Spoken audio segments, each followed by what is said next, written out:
అందరి చేత చీ అనిపించుకున్న తర్వాత ఎందుకు నీ బతుకు? కాదు, ఎంత బతుకు బతికేవు. అందరి చేత మంచి అనిపించుకోవాలి కానీ, పలానోడు మంచోడురా, పలానోడు త్వరగా టక్కుమని సాయానికి వస్తాడు, పలానోడు చాలా చాలా గొప్పోడు అని ఒక్క నోటితో అనిపించుకోవాలి కదా నీ బతికెట్టుకుని. ఎవడు చూడు ఇష్టం వచ్చినట్టు మాట్లాడతాడు నీ గురించి. అంటే కని పెంచి నిన్ను ప్రయోజకం చేసింది ఇలా నానా మాటలు అనిపించుకోవడానిక? పుట్టి బుద్ధిరిగి వయసు వచ్చిన తర్వాత ప్రయోజకుడు అవ్వాలి. ఆ మాత్రం ఇంగిత జ్ఞానం లేదా? 25 సంవత్సరాలు వచ్చేసినాయి, 30-35 వచ్చేసినాయి, నీకు అర్థం కావట్లేదా? ఇంక ఇదే పేరు మీద వేసుకుని తిరుగుతావా? జనమందరి నోళ్ళల్లోనే ఉంటావా? ఇప్పుడు ఈ చెప్పుకుంది ఏదైతే ఉందో అది ఆకాశవాణి చెప్పింది కాదు, ఋతురాగాలు సీరియల్లో చెప్పింది కూడా కాదు, అమ్మా బాబులు చెప్పి పెంచుతారనమాట. లేదంటే చుట్టాలు, గురువులు, లేదంటే స్కూల్ టీచర్స్, లెక్చరర్స్ చెప్తూ ఉంటారు, రే ఎదిగిన తర్వాత నలుగురు చేత మంచి అనిపించుకోవాలరా, మంచోడు అనిపించుకోవాలరా అంటారు. ఇప్పుడు రియల్ లైఫ్ గురించి మాట్లాడుకుందాం. అసలు ఎవడో మనల్ని మంచోడు అనడానికి మనం ఎందుకు పని చేయాలి? అంటే మనం ఆబ్వియస్గా నువ్వు ఎంత మంచి పని చేసినా 100లో నిన్ను ఒకళ్ళు ఇద్దరు మంచోడు అంటారు, మిగతా 80 మంది 90 మంది దొంగనాగుడుగానే అంటారు. ఆ విషయం నీకు తెలుసు, ఆల్రెడీ నేను చాలామంది అంటున్నారు కూడా. ఏంటి, నువ్వు వాళ్ళ జోలికి వెళ్లకుండా, వాళ్ళని డిస్టర్బ్ చేయకుండా నీ పని నువ్వు చేసుకుంటూ ఎవరికో కోంతో కాంతో సాయం చేస్తావంటే ఈ ఎగస్టాలడికి ఆడికి అందరూ చూస్తున్నారు కదా, అదో రకమైన ఇది హీరోయిజం అది అంటారు. అవునా కదా? సో మనం ఎలా ఉన్నా ఏం చేసినా సరే ఇద్దరికో ముగ్గురికో నచ్చుతాం అంతే. అసలు ఇద్దరి ముగ్గురికి కూడా ఎందుకు నచ్చాలి? ఇప్పుడు నువ్వు పని చేసుకున్నావు అనుకో, అబ్బా నీకు 10 రూపాయలు డబ్బులు రావాలి, ఆ 10 రూపాయలతో నీకు కావాల్సిన అవసరాలు తీర్చుకోవాలి, నీకు ఏమేం కావాలి కొనుక్కోవాలి, హ్యాపీగా ఉండాలి, తినాలి, పడుకోవాలి, ఒక రోజు చచ్చిపోవాలి. లైఫ్ కాన్సెప్ట్ అదే కదా. కాకపోతే మనం మనుషులం కాబట్టి కొంచెం బుర్ర ఇచ్చారు కాబట్టి దేవుడు పలానా ఇల్లు తర్వాత ఏమో కారులో ఏమో మళ్ళీ ఇంకొంచెం హై ఎండ్, ఆ హై ఎండ్ తర్వాత ఏమో ఓపెన్ టాప్ తర్వాత ఈ ఇంత కాస్ట్లో కొంటేనే ఒక గొప్పతనం అని రకరకాలుగా హెచ్చులకి పెచ్చులకి పోతున్నాం, సెకండరీ. సో ఈ బతికి కాన్సెప్ట్లో కూడా చిన్నప్పటి నుంచి దయచేసి అమ్మా నాన్నలు అందరి దృష్టిలో మంచి అనిపించుకోవాలరా, మంచిగా బ్రతకాలరా, పొరపాటున ఎవ్వరికీ కూడా నువ్వు దాన్ని ఏమంటారు అడగగానే సాయం చేయాలి తప్ప లేదు అనకూడదురా, నీకున్న దాంట్లో కొంత పెట్టాలరా. ఇలాంటి ఈ రోజుల్లో దయచేసి ఎవరి దగ్గర చెప్పకండి, ఎవరిని బ్రెయిన్ వాష్ చేయకండి. మన దగ్గర ఎంత ఉంటే దాంట్లో కొంచెం తీసి పెట్టామనుకో, ఏమంటున్నారు తెలుసా, ముష్టి వేస్తున్నావు నువ్వు నాకు, నేను ఏదో కష్టాల్లో ఉంటే మాత్రం ఎర్రిపప్పులా కనిపించనా, ఆ మాత్రం నేను వండుకోలేనేంటి, ఆ మాత్రం నేను తినలేనా అంటున్నారు. పోన్లే ఆడేదో కష్టాల్లో ఉన్నాడు కదా, పోన్లే గొడవ పడుతున్నారు కదా అని విడదీయడానికి వెళ్ళావు అనుకో, అసలు నువ్వెవడోరా, నువ్వెవడో నిన్నంటే తెలుస్తుంది, మీ అమ్మనంటే తెలుస్తుంది, మీ నాన్న అంటే తెలుస్తుంది, నన్ను అడి తిట్టాడు నువ్వేంటి మధ్యలో నువ్వు పక్క దుబ్బే అంటున్నారు. పోనీ అది కాదులే ఎవరిలో కూర్చొని ముసలోళ్ళు కొంచెం సాయం చేద్దాం అని వెళ్తే మా ఇంటి పక్క వాళ్ళు అందరూ తెంగరోళ్ళు అనమాట, మా ఈదులో వాళ్ళందరూ. నువ్వు పక్క ఈదులో నుంచి వచ్చేసి ఆ ముసలావిడికి ఒక 4 ఇడ్లీలు ఇప్పించేస్తే నువ్వు దేవుడువా? దానికి ఎంత పొగరో తెలుసా ముసలిదానికి. మొన్న ఏదో కూర చెప్తే నాకు కూర అయ్యొద్దమ్మా కొంచెం మజ్జిగ చొక్క అయ్యి అంటుంది. ఏది ఉంటే అది మూసుకుని తినాలి ఎవరు లేనప్పుడు, ఈ లోపు నువ్వు వచ్చి ఇడ్లీలు అయ్యి అలవాటు చేస్తున్నావు ఏంటి అంటున్నారు. ఎందుకంటే వాళ్ళకి ఈగో. ఇక్కడ మంచోడు ఎవరికి నచ్చడు, నిజాయితీగా ఉన్నాడు ఎవరికి నచ్చడు, ఆడు బాగా తెలివితేటలుగా ఉన్నప్పుడు ఎవడికే నచ్చడు. ఎందుకంటే ఇక్కడ ఒకడు ఉన్నాడు అంటే పక్కన ఆడు కొంచెం తక్కువ స్థాయిలో ఉండాలి, ఆడి గురించి ఈడు చెప్పుకోగలిగే స్థాయిలో ఆడు ఉండాలి. అంటే తక్కువ స్థాయిలో, గొప్పగా కాదు సుమా, మళ్ళీ గొప్పగా ఉన్నట్టు తలపోట్లు అవన్నీ. సో ఇన్ని వర్స్ట్ కేసులు యాజ్ ఎ పేరెంట్స్గా అమ్మ బాబులు చూస్తున్నారు, నువ్వు చూస్తున్నావు, నేను చూస్తున్నాను. మరి ఇలాంటి సొసైటీలో పిల్లల్ని మంచి పేరు తెచ్చుకో, మంచిగా ఉండు, మంచిగా బ్రతుకు అని చెప్పకండి. బాగా బ్రతుకని చెప్పండి, కష్టపడి బ్రతుకని చెప్పండి. లేదు ఏదో ఒకటి చేస్తే కానీ ఇక్కడ నిన్ను ఎవడో దేకడం అని చెప్పండి. నువ్వు ఖచ్చితంగా సక్సెస్ అయితేనే నీకు గుర్తింపు ఉంటుంది, సక్సెస్ కాకపోతే నిన్ను ఏకంటే దారుణంగా చూస్తారని చెప్పండి. ఇవన్నీ నిజాలు. మీరు అలా చెప్తే ఆడికి ఇప్పటి నుంచే ప్రిపేర్ అవుతాడు, ఓహో మనం బాగా బ్రతకాలి. బాగా బ్రతకాలంటే ఏం చేయాలి? అయితే చదువుకోవాలి. లేదంటే మనకేదో స్కిల్ పెంచుకొని, ఆ స్కిల్ ద్వారా నేను పలానా, పలానా అని గుర్తింపు తెచ్చుకొని, దాని ద్వారా నేను డబ్బులు సంపాదించుకొని, హ్యాపీగా నేను, నా ఫ్యామిలీ ఒకడో ఇద్దరు ఫ్రెండ్స్ ఉంటే బాగా బ్రతకాలనే మైండ్ సెట్ అలవాటవుద్ది. మంచిగా ఉండాలి, మంచిగా ఉండాలి. ఏం మంచిగా ఉండాలి? నువ్వు ఎన్ని సార్లు మంచిగా ఉన్నావు బాసు? నేను నిన్ను అడుగుతున్నా. ఒక 5 సెకన్లు టైం ఇస్తా నీకు. నువ్వు ఎన్ని మంచి పనులు చేసుంటావు, చిన్న చితకా చేసుంటావు కదా! ఆటిల వల్ల పొగిడినోళ్ళు ఎంతమంది? నేను తిట్టినోళ్ళు ఎంతమంది? ఎటకారం చేసినోళ్ళు ఎంతమంది? నీ టైం స్టార్ట్స్. కామెంట్ చెయి. 1, 2, 3, 4, 5 పెట్టేసావా? ఆ కామెంట్ చదువుతాను నేను. నువ్వు చేసిన చిన్న చితక మంచి పనులకి నిన్ను ఎంతమంది మెచ్చుకున్నారు, నిన్ను ఎంతమంది తిట్టారు, ఎంతమంది ఎటకారం చేశారు, ఎంతమంది ఒళ్ళు కొవ్వెక్కిన మాటలు అన్నారు కదా! సో ఈ సినారియో మొత్తం పక్కన పెట్టేసి నా పాయింట్ ఆఫ్ వ్యూ చెప్తున్నాను. మీరు నా పాయింట్ ఆఫ్ వ్యూ కాదు, కొంచెం క్లారిటీ ఉన్నాడు ఎవడైనా ఇలాగే ఆలోచిస్తాడు. ఇప్పుడు అమ్మ బాబులకి అన్నారు, మనం ఏదో మన కష్టపడి ఏదో పీకుదాం అని చెప్పేసి బయలుదేరాం. సో ఈ బయలుదేరిన ప్రాసెస్లో ఆడెవడో మంచి అని మనల్ని అనాలని చెప్పి మన పనులన్నీ మానేసుకుని ఆడు ఏ పని చేస్తే మంచి అంటాడని చెప్పి వెతుక్కుని ఆ పని చేయడానికి అసలు టైం ఉందా ఈ రోజుల్లో? టైం ఉందా అని. ఇప్పుడు మా పక్కింటి ఫ్లాట్ ఆయన ఉన్నాడు, ఆయన రోజు గుడికి వెళ్తున్నాడు. నన్ను ఓ రోజు పిలిచి అడిగాడు, ఏంటి మీరు అప్పుడప్పుడు కనిపిస్తారు గుళ్ళో, రెగ్యులర్గా రావచ్చు కదా, మనసు ప్రశాంతంగా ఉంటుందని. నేను అన్నాను, కొంచెం ఖాళీ ఉండదండి, అందుకని ఖాళీ ఉన్నప్పుడల్లా వస్తాను, నాకు భక్తి ఉంది కానీ కొంచెం ఇప్పుడున్న వర్క్ వల్ల దానివల్ల కుదరట్లేదు అన్నాను. ఇది రియల్ ఎక్స్పీరియన్స్. ఆయన ఒక వారం తర్వాత మా కింద ఒక అతను ఉంటాడు, ఆయనతో ఏమన్నాడో తెలుసా? అసలు దండం పెట్టుకోవడానికి కూడా ఖాళీ లేనంత బిజీగా ఉన్నాడంట. చూస్తేనేమో ఇప్పుడు గాలికి తిరుగుతూ ఉంటాడు. ఏముంది, ఈరోజు మంచిగా బ్రతకడం రాదు ఎవరికైనా. హ్యాపీగా సుఖంగా వెళ్ళి ఒక దండం పెట్టుకుని బయటికి వెళ్తే ఆ వైబ్రేషన్ వేరుగా ఉంటుంది, చేసిన పనులు కూడా సక్సెస్ అవుతాయి, దేవుడు కూడా చూస్తూ ఉంటాడు అన్నీ అంటున్నాడు. నాకు కాలింది. మనం ఊరుకోంగా. ఓ రోజు అలాగే మళ్ళీ ఇంకో రోజు పలకరించాడు. ఏంటి ఎక్కడికి వెళ్తున్నారు అన్నాడు. అదే అండి, రాత్రి గుళ్ళోనే పడుకున్నాను, ఇప్పుడు కూడా గుళ్ళో పడుకుందామని వెళ్తున్నాను. అలా పడుకుంటేనే కదా దేవుడు చూస్తాడు, బయట ఎన్ని రొంకేసాలు వేసినా పర్లేదు, దేవుడికి దండం పెట్టేసుకుంటే అన్నీ అయిపోతాయి అనుకుంటారు జనాలు. అలా కాదండి, మనకి ప్రశాంతంగా ఉన్నప్పుడు, మనకి వెళ్ళాలనిపించినప్పుడు దేవుడిని కంగారు పెట్టకుండా, మనం కంగారు పడిపోకుండా వెళ్ళి ఒక చిన్న దండం పెట్టేసుకుని అక్కడ ఎక్కడో కాసేపు కూర్చుని వచ్చేస్తే అది భక్తి అంటేనే. జనాలందరూ ఏంటంటే రోజు పొద్దున్నే వెళ్ళిపోయి కంపల్సరీ దండాలు పెట్టేసి కంపల్సరీ దేవుణ్ణి ఇంప్రెస్ చేసేద్దామని చూస్తారు. ఇప్పుడు మీరు దండం పెట్టి కొబ్బరికాయ కొట్టి ప్రసాదం పెట్టి నైవేద్యం పెట్టి పొర్లు దండాలు పెట్టినప్పుడు ఉన్న భక్తి నిజమైన భక్త లేదంటే కాదా అని దేవుడు తెలీదా? అసలు మీరు మంచోళ్ళ చెడ్డోళ్ళ? అసలు మీ మనసులో ఎంతమంది గురించి చెడుగా ఆలోచిస్తున్నారు, ఎంతమందిని సంకరాగించేశారు దేవుడు తెలీదా? దేవుడు గొప్పడని మీరే అంటారు. రోజు దండం పెట్టేస్తే పాపాలు పోతాయని మీరే అంటారు. పోవు పాపాలు, అవి ఆల్రెడీ నువ్వు చేయడానికే పుట్టావు. పాపాల పుణ్యాల ఏదో ఒకటి కర్మ చేయడానికే పుట్టావు. సో నేను మా భారతాన్ని గట్టిగా నమ్ముతాను. సో కర్మ చేయడానికి పుట్టావు కాబట్టి నువ్వు చేయాల్సిన ప్రతి కర్మ నువ్వు చేసి తీరాల్సిందే. ఆ దండం పెట్టుకోవడం దేవుడు అనేది ఏంటంటే అదొక ప్రశాంతత. వెళ్ళాలి, హ్యాపీగా దేవుడికి దండం పెట్టుకోవాలి, వచ్చేయాలి. అంతేగాని మన కష్టాలన్నీ దేవుడికి అప్పచెప్పేసి నువ్వేం చేస్తావో తెలియదు, కట్ చేస్తే సంవత్సరంలోగా నా ముడ్డు కింద కారు ఉండాలా అని చెప్తే దేవుడు ఏం చేస్తాడు? నీకు రాసి పెట్టి ఉంటే కారు వస్తుంది, లేదంటే సైకిల్ వస్తుంది, లేదంటే ఏమీ రాదు, ఎక్కడ తప్ప డైరీ ముక్క తప్ప ఏమి ఉండదు ముడ్డు కింద. అదన్నా ఉందని సంతోషించాలి. ఇదంతా ఎందుకు చెప్తున్నానంటే పిల్లల్ని ఎంత ఘోరంగా ప్రిపేర్ చేస్తున్నారంటే ఇంకా విపరీతంగా అదొక రకమైన శాడిజంలాగా ప్రిపేర్ చేస్తున్నారు. మంచిగా గొప్పగా ఉండాలి. ఎందుకు? నిజాలు చెప్పండి వాళ్ళకి. ఒరే, బయట నీకు ఒక వాల్యూ కావాలి అంటే నువ్వు వజ్రం లాంటివాడు అయి ఉండాలి. వజ్రానికి అంత వాల్యూ ఎందుకు వచ్చింది? పొద్దున్నే లేచి బ్రష్ చేసేసుకుని నీట్గా స్నానం చేసి పౌడర్ వేసుకుని స్కూల్కి వెళ్ళి బాగా చదివేసుకుని అందరికీ సాయం కావాల్సినప్పుడు చేసేసి నీ జేబులో 10 రూపాయలు ఉంటే 5 రూపాయలు జనానికి పనిచేసి 5 రూపాయలు జేబులో పెట్టుకుని ఉన్న దాంట్లో బ్రతికితే వజ్రం గొప్పది అవలా.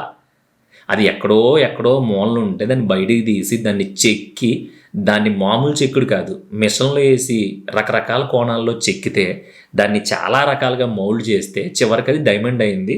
అది షాప్లోకి వెళ్ళిన తర్వాత మెరుస్తుంది. నీ కొడుకు, నీ పిల్లలు, లేదంటే నీ బంధువులు, నీ ఫ్రెండ్స్ ఎవడైనా అంతే. ఆడిని హార్డ్గా ట్రీట్ చేసినప్పుడే ఆడికి రియాలిటీ అర్థం అవుతుంది. అందుకే అది చెప్పేయండి, నువ్వు గొప్పగా బతకాలంటే గొప్పగా ఆలోచించాలి. గొప్పగా ఆలోచించాలంటే నీ దగ్గర తగినంత జ్ఞానం ఉండాలి. ఆ జ్ఞానం ఎలా వస్తుంది అంటే అయితే ఒకటి బయట అబ్జర్వేషన్ ద్వారా వస్తుంది, లేదంటే బాగా చదువుకుంటూ వస్తుంది. బాగా చదువుకున్న తర్వాత కూడా అందరిలా కాకుండా నువ్వు కొంచెం మెరుగ్గా ఆలోచించగలిగితే జీవితం బాగుంటుంది. సో అలా జీవితం బాగున్నప్పుడు ఆబ్వియస్గా నీ బతుకు బాగుంటుంది. నీ బతుకు ఎప్పుడైతే బాగుండి నువ్వు కొంచెం హైలో ఉన్నావో అప్పుడు అంతకు ముందు నీతో కట్టిఫ్ చెప్పిన వాళ్ళు, లేదంటే మన చుట్టాలు గొడవ మనతో మాట్లాడట్లేదు కదా చిన్నాన్న పిన్నాన్న వాళ్ళందరూ మాట్లాడతారు. ఎందుకంటే ఇక్కడ అందరికీ కావాల్సింది సక్సెస్. సో ఆ సక్సెస్ కొట్టడానికి ఏం కావాలో అవి నువ్వే డిసైడ్ చేసుకో, నువ్వే నేర్చుకో. నువ్వు పాటలు నేర్చుకుంటావా, మ్యూజిక్ నేర్చుకుంటావా, క్రికెట్ నేర్చుకుంటావా, లేదంటే బాగా చదువుకుంటావా, అవన్నీ నీ డెసిషను. నీకు దేంట్లో ఇంట్రెస్టో నాకు చెప్పు, దానికి తగ్గట్టుగా నా స్తోమత తగ్గట్టు నేను దానికి సంబంధించి అన్నీ నీకు అరేంజ్ చేస్తా. కానీ బాగా బ్రతకాలి గుర్తుపెట్టుకో అని చెప్పండి. ఈ మంచి అనే ఒక వ్యసనాన్ని మీరు అలవాటు చేశారంటే వాళ్ళకి ఎలా ఉంటుందంటే, ఇప్పుడు ఫర్ ఎగ్జాంపుల్ నాకే, నువ్వు వచ్చావు బాసు, నువ్వు చూస్తున్నావు కదా వీడియో, వచ్చి పృథ్వీ నువ్వు మంచిగా ఉండాలి పృథ్వీ, మనం చేసే పని చూసి చాలామంది శభాష్ అనాలే అన్నావు. అబ్బా నేనేం చేశాను, అయ్యి బాబు నిజమే కదా, శభాష్ అనాలంటే ఏం చేయాలి, సరే ఇప్పుడు పని చేద్దాం. అందరికీ ఏ పని నచ్చుతుంది, మన వీధిలో మొక్కలు ఉన్నాయి, ఆ మొక్కల చుట్టూ చెత్త చెదారం ఉంది, సో అందరూ ఇబ్బంది పడుతున్నారు, నేను పని చేస్తా, ఒక ఇద్దరు కూలోని పెట్టి మనిషికి 300 కూలి అవుతుంది, ఒక 600 పెడితే ఒక రోజులో అదంతా శుభ్రం అయిపోద్ది, శుభ్రం చేయిస్తా అని బయలుదేరాను.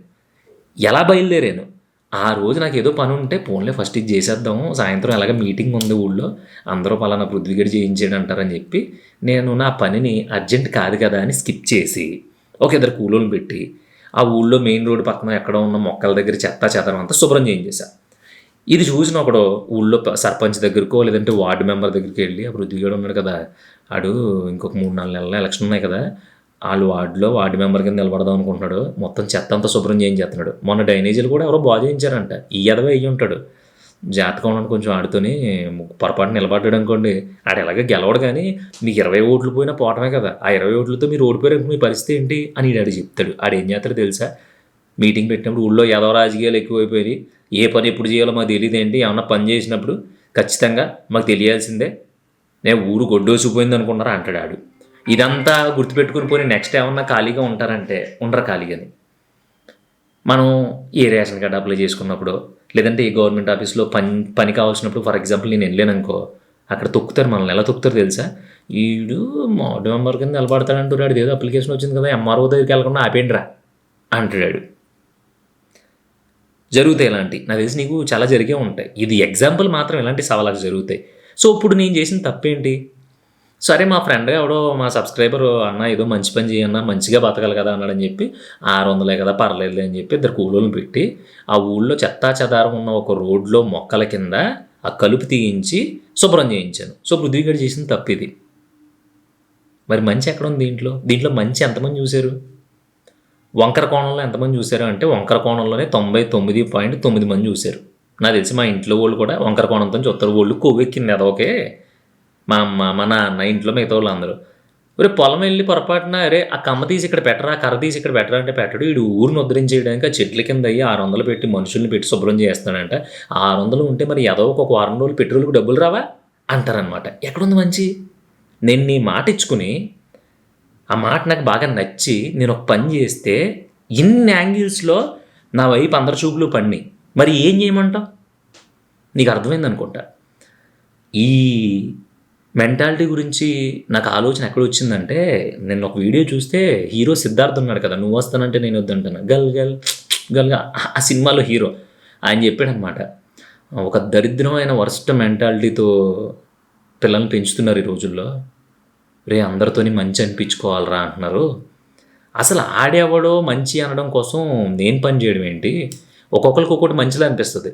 అదేంటి, ఇద్దరు కూర్చొని బీర్ వేస్తా ఉంటే, ఒరే బీర్ తాగినప్పుడు యాపిల్ స్టఫ్గా తీసుకుంటే మంచిదిరా, నువ్వు బాగా తాగుతున్నావు, నేను చాలామంది పెద్దవాళ్ళ దగ్గర చూస్తే నువ్వు కరెక్ట్గా తాగుతున్నారా, మంచి పద్ధతి అంటాడు. అదే ఇంకొకడు ఎదవల్లరా తాగుతున్నారా, అసలు ఎంత ఎదవప్పని రాదు అంటాడు. సో ఇక్కడ తాగుడు విషయంలోనే ఒకడు మంచి ఒకడు చెడు అయింది. అలాంటిది ఏదో ఒక పని చేస్తే మంచి, అసలు ఏం పని చేస్తే మంచో, ఏ పని చేస్తే అందరూ మంచి అంటారో కామెంట్ పెట్టి నువ్వు, నేను చూస్తాను, నేను చదువుతాను, అసలు ఏది ఉండదు ఇక్కడ. మనిషి నచ్చడం నచ్చకపోవడం రెండే ఉంటాయి. నువ్వు ఒకడికి నచ్చుతున్నావు అనుకో, నువ్వు ఏం చేసినా బాగుంటుంది, ఇంక్లూడింగ్ ఇంట్లో వాళ్ళతో పాటు. ఒకవేళ నువ్వు నీ ఫేస్ నచ్చట్లేదు, నీ ప్రజెంటేషన్ నచ్చట్లేదు, అక్కడ నువ్వు ఉండడమే నచ్చట్లేదు అనుకో, నువ్వు ఏం చెయ్యి, నువ్వు డైరెక్ట్ ఇలా రక్తం కోసి నీ రక్తంతో లెటర్ రాయి, వాళ్ళకి నచ్చదు. అందుకని ఇక్కడ మంచి పనులు, మంచిగా బతకడాలు ఏముండో. మనకున్న శక్తులు, మనకుండే ఓపిక, మనకుండే ఆలోచన, మనకుండే స్పీడ్ని బట్టి మనం ఏదో ఒక పని చేసుకుని ఎవరి జోలికి దొబ్బించుకోకుండా మన మన మన మన దాన్ని ఏమంటారో మన పంచాయతీ ఏదో మనం చూసుకోవడమే మంచి మన వరకు. ఒరే పూలు అమ్ముకోవడం ఏంటరా పుద్విగా, నువ్వు పూలు ఎందుకు అమ్ముకుంటున్నావు రా, ఇంత బతికి పూలు వ్యాపారం ఏంటరా అన్నాడు అనుకో, ఆడి ప్రాబ్లం, ఆడికి నచ్చట్లేదు అది. నేను పూలు అమ్ముకుంటే ఆడికి నచ్చపోవడం ఏంటి, నాకు కదా నచ్చకుండా ఉండాలి, నాకు కదా నచ్చాలి. అరే పూలు అమ్ముకుంటాను, నాకు నచ్చింది, నేను ఇంకేం అమ్మట్లేగా, ఇప్పుడు ఏ గంజా ఏదో అమ్ముతున్నాను అనుకోవచ్చు, నేను పూలు అమ్ముకుంటున్నాను, బాగుంది, ఇట్స్ గుడ్ బిజినెస్. ఆడికి నచ్చదు. ఆడి ఊరంతా చెప్పేసి నా గురించి పుద్విగాడు పూలు అమ్ముతున్నాడు రోహో అని చెప్పి ఊరంతా డిస్కస్ చేసి బాధపడిపోతూ ఉంటారు. అంతకుముందు నేను అప్పుల్లో ఉన్నప్పుడు, నేను బాధల్లో ఉన్నప్పుడు ఎవడో బాధపడ్డాను, బాగా అయింది. ఎగిరెగిరి అసలు ఆడ తెలిసి అసలు ఆడికున్న పొగరు, ఆడికున్న తల బిరుసురే, అయ్యి బాబు రామచంద్ర అని చూస్తే సరాగే దగ్గర నుంచి ఎదవాటం ఆడునా అంటారు. అలాంటి వాళ్ళందరూ నేను పూల ముందని అనేటప్పటికి నలుగురేసి కూర్చుని అందరూ చిక్కులు పడిపోయి లంకిలు వేసేసుకుని పూలు అమ్ముకుంటున్నాడు, ఏం మొత్తం మీద బాగా నలిగిపోయినట్టున్నాడు, తెలివైనోడేరా అలా ఎలా నలిపాడంట అంటారు. అవునా కదా? సో ఈ టాపిక్ ఎందుకు వచ్చింది పృథ్వీ అసలు? ఇప్పుడు పిల్లలకి ఏం అర్థం అవుద్ది అంటే అర్థమవుద్ది, పిల్లలకి అర్థమవుద్ది, మనం మట్టి బుర్రలకి అర్థమే సాగదు. టీచరు మా ఏజ్ టీచర్కి టీచర్ ఏమన్నా అడిగిందంటే వాడికి పిల్లలు పోటీ పడి మరీ ఇచ్చేస్తూ ఉంటారు. ఎందుకంటే టీచర్ మెచ్చుకోవాలి, టీచర్ మెచ్చుకుంటే అది రకమైన ఆనందం. ఎందుకంటే ఆవిడ ఏం మార్కు లేదు, పాస్ చేయదు, కానీ టీచరు డస్టర్ తెమ్మందరా అని పోటీ పెట్టుకుని పరిగెట్టుకుని వెళ్ళిపోయి నేను తెస్తానని ఇచ్చేసేవాళ్ళు. టీచర్ ఏమన్నారు, కొట్లోకి వెళ్ళి పలానా తేరా అంటే పరిగెట్టి వెళ్ళిపోయి పొద్దున్నే గులాబీ పువ్వు పట్టుకెళ్ళి ఇచ్చేవారు, పొద్దున్నే పూలు పట్టుకిచ్చి, మేమైతే మధ్యకి కూడా ఇచ్చేవాళ్ళం గేదెలు ఉన్నాయని. సో ఎందుకంటే టీచర్ పృథ్వీ గుడ్ బాయ్ అని ఒక రకమైన మెచ్చుకోవడం అనే వ్యసనం అది. ఇక్కడ మెచ్చుకోవడానికి ఏమీ ఉండదు, ఎవడో మెచ్చుకోవాల్సిన అవసరం అసలే ఉండదు. ఇప్పుడు ఒక కంపెనీలో అయినా అంతే, సరే ఆడెవడో మెచ్చుకుంటాడని నువ్వు పని చేయకూడదు. ఇది పని చేస్తే ఇంకో 10,000 కంపెనీ నుంచి లాగేయాలి అనే ఉద్దేశంతో చేయాలి. ఈ పనిని ఎవడో చేయట్లేదు కాబట్టి నేను చేస్తే నెక్స్ట్ టైం నా జీతం 1,00,000 అవుద్ది అనే ఆశతో చెయ్యాలి. అని దాన్ని ఏమంటారు, అనే ఆకలితో చేయాలి. అంతేగాని ఆడెవడో మెచ్చుకుంటే నీకేమొస్తుంది, తలపోడు తప్ప. ఇప్పుడు నువ్వు నిన్ను ఆడి మెచ్చుకున్నాడు, ఆడి మెచ్చుకోవడం ఆడి పక్కోడు చూస్తాడు, ఆడికి పడదో, ఆడి నిన్ను మెచ్చుకున్నాడు కాబట్టి ఈడు నీ దోలు తీర్చేస్తాడు. అవునా? ఇప్పుడు సురేష్ గడు పృథ్వీ గడిని బాగా మెచ్చేసుకుంటున్నాడు.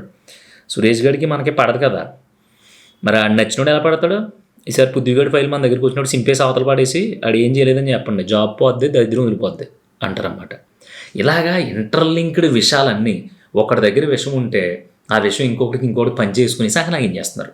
సో ఇక్కడ చేయడానికి, బతకడానికి, మంచిగా బతకడాలు, మంచిగా ఉండడాలు, మంచి పనులు, మంచి చేయడాలు, మంచిగా ఎదగడాలు ఏమీ లేవు. కేవలం ఎదగడాలు మాత్రమే ఉన్నాయి, కేవలం పని చేసుకోవడం మాత్రమే ఉన్నాయి, కేవలం మన పని మనం చేసుకోవడం మాత్రమే ఉంది.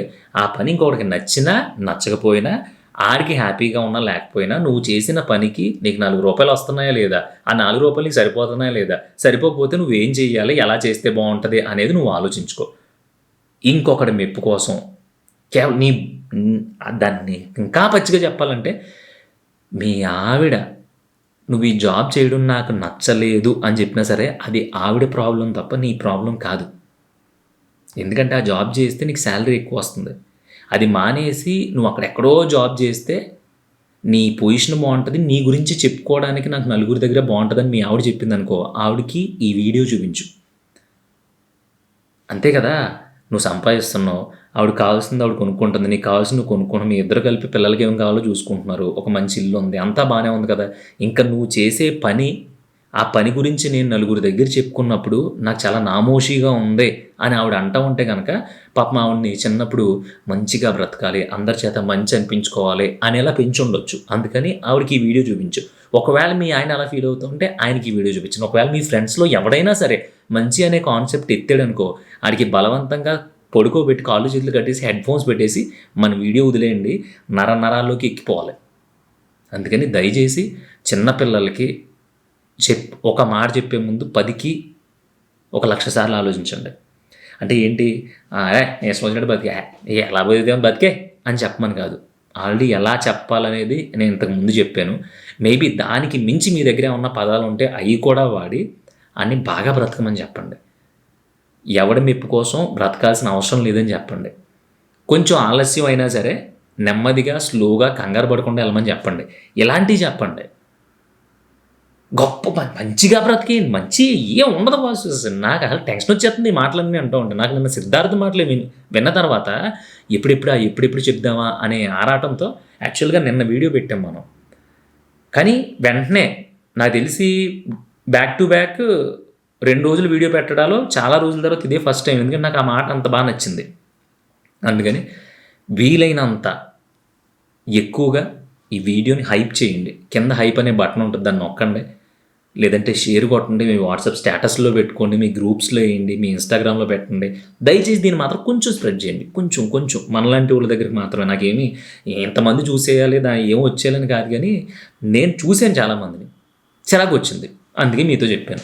అర్థం చేసుకుంటారనుకుంటున్నాను. అర్థం చేసుకోకపోయినా ఏం పర్లేదు. అర్థం చేసుకున్న వాళ్ళందరూ అలా మంచి అనిపించుకుంటూ మంచిగా బ్రతికేయాలని మనస్ఫూర్తిగా కోరుకుంటూ టాటా బాయ్ బాయ్. నెక్స్ట్ వీడియోలో మళ్ళీ కలుద్దాం.